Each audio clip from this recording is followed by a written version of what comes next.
అన్న హనుమాన్ వచ్చింది కదా బ్రో, హనుమాన్ ట్రైలర్ వచ్చింది. ఎలా అనిపిస్తుంది?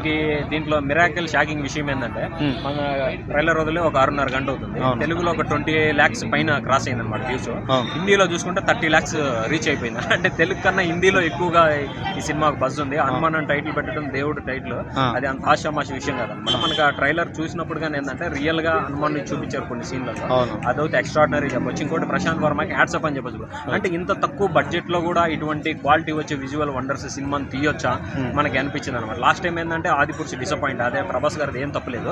అంటే టెక్నికల్ గా మొత్తం పని చేయలేదు. అంటే ఇప్పుడు మనకి ఈ సినిమా చూసిన తర్వాత ఏమైపోయింది అంటే ఇంత బడ్జెట్ తో ఇదే గారు కానీ ప్రభాస్ గారి కానీ ఈ సినిమా పడి ఉంటే ఇంకా మంచిగానే అయ్యి ఉండ అనమాట. అంటే టెక్నాలజీ ఇప్పుడు ఏంటంటే సీనియర్లు అవసరం లేదండి, కొత్త కంటెంట్లు ఉన్నారు, కొత్త క్రియేటర్లు ఉన్నారు, వీళ్ళు కూడా ఈ సినిమా చేయగలరు. దీనికి మొత్తం కొత్త వాళ్ళే చేసింది.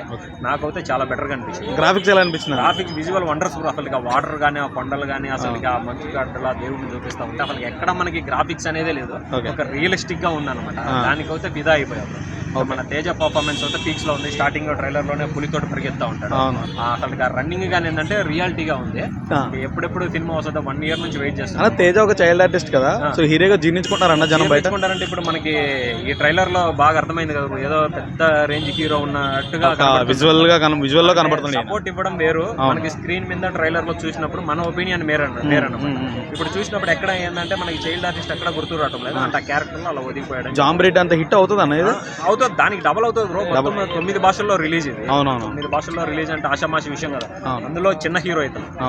ప్రభాస్ అంటే పవన్ కళ్యాణ్, రామ్ చరణ్ వీళ్ళంటే గ్లోబల్ స్టార్లు అందరికి తెలుసు. ఇతను ఒక చైల్డ్ ఆర్టిస్ట్ గా వచ్చి ఫస్ట్ సినిమా అది నార్మల్ మన తెలుగులో నీట్ అయింది. డైరెక్ట్ గా ఒక పాన్ ఇండియా లెవెల్ దొరుకుతున్నాడు. అది హనుమాన్ అనే పవర్ఫుల్ టైటిల్ పెట్టుకుని ఆ దేవుడే ఇటు చేపిస్తాడు. బీజిఎం ఎలా అనిపించింది?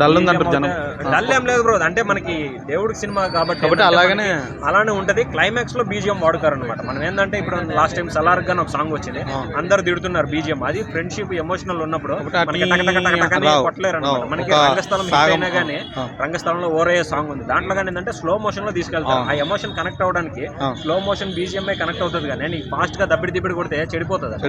ఆ బీజిఎం అయితే కరెక్ట్ గా ఇచ్చినారు.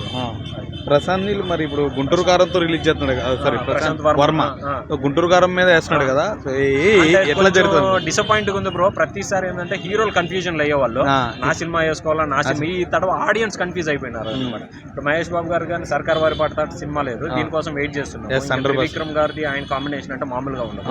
ఇంకా మళ్ళీ నాగార్జున గారు నా సామిరంగా, ఇంకా మళ్ళీ వెంకటేష్ గారు సైంధవ, అసలు మళ్ళీ రవి మధ్యలో ఈ బుడ్డాయన ఈ చిన్న వస్తున్నాడు. అంటే నాకు నేను ఒకటే చెప్తున్నాను, సలార్ రిలీజ్ అయిన తర్వాత ఈ డేట్లన్నీ మారిపోవచ్చు. సలార్ బ్లాక్ బస్టర్ టాక్ వస్తుంది, 100 to 200% వస్తుంది. ఈ టాక్ కంటిన్యూ అయిందంటే రేపు వచ్చే సినిమాల మీద ఎఫెక్ట్ పడుతుంది. ఈ పక్కా ప్రొఫెషనల్ గా రిలీజ్ చేశారు కానీ పక్కా వాళ్ళు చెప్పలేదు అనమాట. సలార్ తర్వాత ఏదైనా కానీ డిసైడ్ అవుతుంది. ఓవరాల్ గా బాగుంటది అంట. ఓవరాల్ గా బాగుంటది అంటే సలార్ కలెక్షన్స్ థియేటర్లను పట్టుకొని ఈ సినిమా థియేటర్ లో వేసుకుంటుంది అనమాట.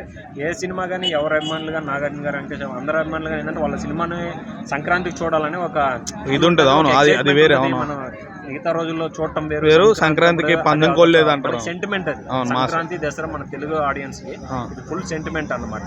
ఇంకా మనకి సలార్ తర్వాత సలారే నిర్ణయిస్తుంది ఏ సినిమాలు ఇప్పుడు. హనుమాన్ అయితే పీక్స్ బ్రో. ఆంజనేయ స్వామిని అయితే పర్ఫెక్ట్ లెవెల్లో ఏ విధంగా ఒక భక్తుడు ఏ విధంగా కోరుకుంటాడో ఆ విధంగా చూపించాడు. రేపు థియేటర్లో ఎక్స్పీరియన్స్ చేస్తే మనం దాన్ని అద్భుతంగా ఫీల్ అవుతాము. ఇటువంటి సినిమాలకి రేటింగ్లు రివ్యూలు ఇవన్నీ అనవసరం. ఏంటంటే ఒక హనుమాన్ ఒక దేవుడు అని టైటిల్ పెట్టినప్పుడు దీనిపైన ఎవడున్నా కానీ బుద్ధి జ్ఞానం ఉన్నాడు రేటింగ్లు రివ్యూలు బీజిఎంలు ఏం అడగడు అనమాట. వెళ్ళి సినిమా చూడడం రావు.